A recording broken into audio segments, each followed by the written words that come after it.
এদেশে সড়ক বানানোর বেশি খরচ নিয়ে যারা সমালোচনা করেন তাদের এখানকার মাটি সম্পর্কে কোনো ধারণা নেই বলে মন্তব্য করেছেন প্রধানমন্ত্রী শেখ হাসিনা। সকালে ইঞ্জিনিয়ার্স ইনস্টিটিউশনের কনভেনশনে তিনি পরিবেশ বান্ধব, টেকসই ও সাশ্রয়ী পরিকল্পনা গ্রহণে প্রকৌশলীদের প্রতি আহ্বান জানিয়েছেন। রেজওয়ান ফয়েজের রিপোর্ট।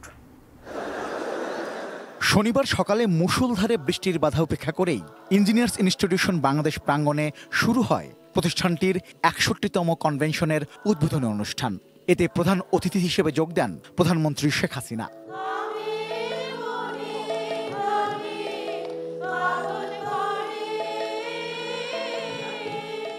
অনুষ্ঠানে প্রকৌশলীদের প্রতিষ্ঠান আইইবির বিভিন্ন কার্যক্রমে অবদান রাখায় দুজন প্রকৌশলীকে আইইবি স্বর্ণপদক প্রদান করা হয়।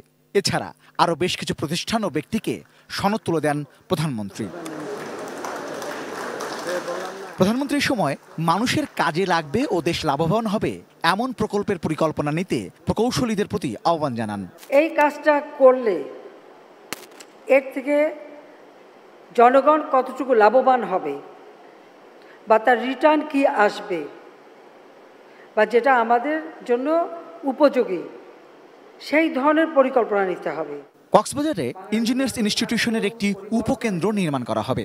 এ ব্যাপারে প্রধানমন্ত্রীর পরামর্শ, পর্যটনকে মাথায় রেখে সেটি যেন দৃষ্টিনন্দন করে নির্মাণ করা হয়। ৮০ মাইল দীর্ঘ বালুকাময় সমুদ্রসীমা পৃথিবীর আর কোথাও নাই, এত দীর্ঘ। তাকেও আমরা যথাযথভাবে কাজে লাগাতে চাই। কাজে সেখানে যেটাই হবে সেটাই জন্য এটা মাথায় রেখে হয় যে এটা একটা চমৎকার পর্যটন কেন্দ্র হিসেবে আমরা ধীরে ধীরে গড়ে তুলব, কিন্তু সেখানে প্রতিটি জিনিস যেন সেইভাবেই গড়ে তোলা হয়।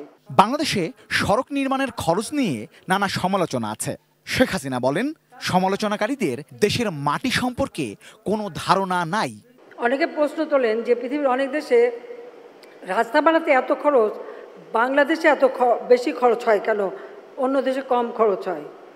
যারা এই প্রশ্নটা করেন আমার মনে হয় তারা বাংলাদেশের মাটি সম্পর্কে কোনো ধারণাই নেই। কারণ আমাদের মাটি তো নরম মাটি, যেটাকে বলে দোআঁশ মাটি, জোবা মাটি। সেখানে যদি আমি টেকসই একটা কিছু করতে যাই তাহলে আগে আমাকে ওই মাটিটাকেই তৈরি করতে হয়। সম্পদের স্বল্পতার বিষয়টি মাথায় রেখে বিকল্প জ্বালানি ও উন্নয়নের উপায় খুঁজে বের করতে প্রকৌশলীদের প্রতি আহ্বান জানান প্রধানমন্ত্রী। স্মার্ট সোনার বাংলাদেশ গড়ে তোলা, সেই লক্ষ্য নিয়েই কাজ করে যাচ্ছি। Rezwan Foyez, ATN news, Dhaka.